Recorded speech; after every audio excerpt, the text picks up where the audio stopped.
Okay, we just reminded about graphing lines, so let's look at graphing inequalities real quick because that's the next thing you're going to get into in your Google Classroom. So remember we talked about slope earlier, and I'm just going to do an equation real quick and make sure we remember how to graph a line, and then we'll add in the inequality signs, okay? All right, sorry that light's in the way.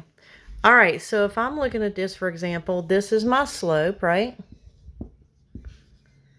And this is my y-intercept, okay? So when I'm looking at this, if I wanted to graph this, I'd always start at my y-intercept, in this case 3. So y-axis is up and down, 1, 2, 3. So I'd put a dot at 3. That's my y-intercept. That's where it crosses the y-axis. That's where we're going to start to graph our line. Okay, and our slope is 2. Now 2 is understood to be over 1, right? So that's the same as 2 over 1. Everybody okay with that? And remember in my previous video, rise over run. So that tells me I'm going to go up 2, up 1, 2, and over 1, right? So there's my new point.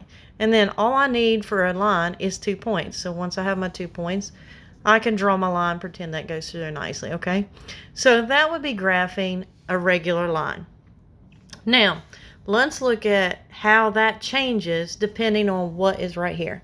So instead of an equal to, let's say I said greater than or equal to. So I've already got my line, and I got an equal to. This equal to here tells me this line's going to be solid, okay? All right, so we're starting off with a solid. Now, greater than, do you think that would be above the line or below the line?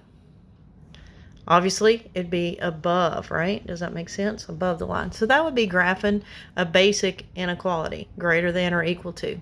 Now, what if I changed it to less than or equal to? Well, now I don't want to shade above anymore, do I? Where do I want to shade now? I want to shade below, right? Okay. Now, the only other change that you have to keep in mind when you're graphing an inequality is if I get rid of this equal to sign, okay? If I get rid of that, that means it's not including the points on that line, so then I have to change it into a dotted line, okay? So see how I went from a solid to a dotted.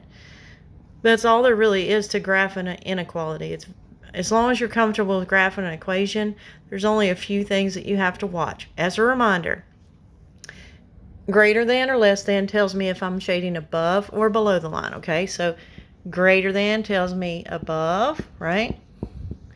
Less than tells me below. That's the first thing I have to remember. Second thing, if I have an equal to, right, then it's a solid line. And if I don't have an equal to, then it's a dotted line. That's the only things I have to remember extra about graphing an inequality. I hope that helped.